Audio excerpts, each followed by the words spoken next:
Beautiful ആയിട്ടുള്ള ഒരു കെമ്പ് അട്ടികയാണ്. 5 പെൻഡൻസ് വരുന്ന ഒരു കെമ്പ് അട്ടികയാണ്. നമുക്ക് ഇതിന്റെ ഒരു കളറും കൂടെ ഉണ്ട്, പക്ഷെ നമുക്കത് വരുന്നതേ ഉള്ളൂ. പാർസൽ വന്നിട്ട് വേണം ഒന്ന് വീഡിയോ എടുക്കാൻ.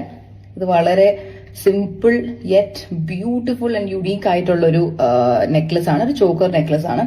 ഇതിന്റെ കൂടെ നമ്മുടെ ത്രെഡ് നിങ്ങൾക്ക് തരുന്നുണ്ടാവും നിങ്ങൾ ഓർഡർ ചെയ്യുമ്പോഴത്തേക്കും ഫ്രീ ഓഫ് കോസ്റ്റ് ആയിട്ട്. പക്ഷെ അല്ല നിങ്ങൾക്ക് ചെയിൻ ആണ് ആവശ്യമുണ്ടെങ്കിൽ നമുക്ക് റീയൂസബിൾ ക്ലോ ഹുക്ക് ചെയിൻ ഉണ്ട് നമ്മുടെ വെബ്സൈറ്റിനകത്ത് ഇപ്പൊ സ്റ്റോക്കിലുണ്ട്. അത് പർച്ചേസ് ചെയ്ത് കഴിഞ്ഞാൽ നിങ്ങൾക്ക് ഇതിന്റെ കൂടെ ചെയിൻ കണക്ട് ചെയ്യുന്നതായിട്ട് നമ്മൾ അയച്ചു വിടും സെറ്റ് ചെയ്തിട്ട്. ഇതിന്റെ ഇയറിംഗ്സ് വന്നിട്ട് ഹുക്ക് വരുന്ന പോലത്തെ ഇയറിംഗ്സ് ആണ്. ഈ ടൈപ്പ് ക്യൂട്ടായിട്ടുള്ള ഇയറിംഗ്സ് ഹാങ്ങിങ് and super light weight also കുട്ടികൾക്കും യൂസ് ചെയ്യാൻ പറ്റുന്ന ടൈപ്പാണ്. നമുക്ക് അടുത്ത കളക്ഷൻ കാണാം. അടുത്ത നോക്കിക്കഴിഞ്ഞാൽ ഓണത്തിനൊക്കെ പറ്റിയൊരു കിട്ടിലൻ ചോക്കറാണ് ഞാൻ ഇട്ടിരിക്കുന്നത്. ഫുൾ ഗ്രീൻ ലോട്ടസ് വന്നിട്ട് താഴെ റെഡ് ബീഡ്സ് ആണ് വരുന്നത്. നമുക്ക് അതിന്റെ തന്നെ റെഡ് ലോട്ടസ് വരുന്ന വേർഷൻ ഉണ്ട്, അടിയിൽ പേൾസ് വരുന്നത്. ഇതിന്റെ കൂടെ കുഞ്ഞ് സ്റ്റഡ് ഇയറിംഗ്സ് വിത്ത് ഇതേ സെയിം റെഡ് ഡ്രോപ്പിംഗ്സ് ആണ് വരുന്നത്.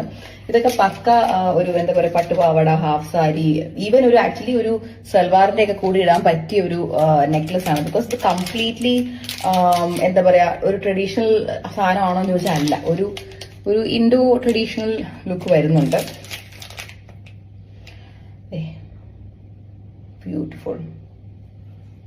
ബ്യൂട്ടിഫുൾ ആയിട്ടുള്ള സ്റ്റഡാണ് വരുന്നത്. ഇതിനൊരു ഇൻഡോ വെസ്റ്റേൺ ഫ്യൂഷൻ ആണ് വരുന്നത്. ഞാൻ ഇതിന്റെ ഇൻഡോ ട്രഡീഷൻ എന്നാണ് തെറ്റിപ്പോയി. ഇൻഡോ വെസ്റ്റേൺ ഒരു ഫ്യൂഷൻ ചോക്കർ എന്ന് തന്നെ പറയാം. വളരെ വളരെ ലൈറ്റ് വെയിറ്റ് ആണ്, കുട്ടികൾക്കും യൂസ് ചെയ്യാൻ പറ്റിയത് തന്നെയാണ്. നമുക്ക് അതേപോലെ ഇതേ സെയിം ലോട്ടസ് തന്നെ വരുന്ന ഒറ്റ ലോട്ടസ് വരുന്നതായിട്ടുള്ള ചോക്കറും ഉണ്ട്. ഇതിന്റെ തന്നെ നമുക്ക് ഗ്രീനും ഉണ്ട്. അത് മോജ ലോട്ടസ് ചോക്കർ എന്നാണ് വെബ്സൈറ്റിൽ അതിന്റെ പേര്. അതും ഒന്ന് ചെക്ക്ഔട്ട് ചെയ്യുക. ഞാൻ അതും കൂടെ വെറുതെ ഇട്ട് കാണിക്കുന്നില്ല, കണ്ടു കഴിഞ്ഞാൽ എക്സാക്ട്ലി ഇതുപോലെ ഇരിക്കും. ജസ്റ്റ് ദാറ്റ് ഒരു ലോട്ടസ് ആയിരിക്കും വരുന്നത്, അതാണ് ഒരു വ്യത്യാസം വരുന്നത്. അടുത്ത വന്നിട്ട് ഫുള്ള് മീനാക്കാരി വർക്ക് വരുന്ന ഒരു ചന്താബലി നെക്ലസ് ആണ് വിത്ത് ഗോൾഡ് ഗുംഗ്രൂസ്. ഇതും വളരെ ലൈറ്റ് വെയിറ്റഡ് ആയിട്ടുള്ള ഒരു ബ്യൂട്ടിഫുൾ ഓണം വെയർ നെക്ലസ് തന്നെയാണ്. നമുക്ക് നെക്ലസ് ആയിട്ടും ചോക്കർ ആയിട്ടും യൂസ് ചെയ്യാം. ബിക്കോസ് നമുക്ക് ത്രെഡ് ഇതിന്റെ കൂടെ വരുന്ന അഡ്ജസ്റ്റ് ചെയ്ത് ഇടാൻ പറ്റും. It's A lovely beautiful necklace. And ഇതിന്റെ കൂടെ സ്റ്റഡാണ് ഇയറിംഗ്സ് വരുന്നത്. ഇങ്ങനെയായിരിക്കും ഇയറിംഗ്സ് വരുന്നത്. ഇയറിംഗ്സും നമുക്ക് വെറുതെ ഇടാൻ പറ്റും. ക്യൂട്ടായിട്ടുള്ള സ്റ്റേറ്റ്മെന്റ്.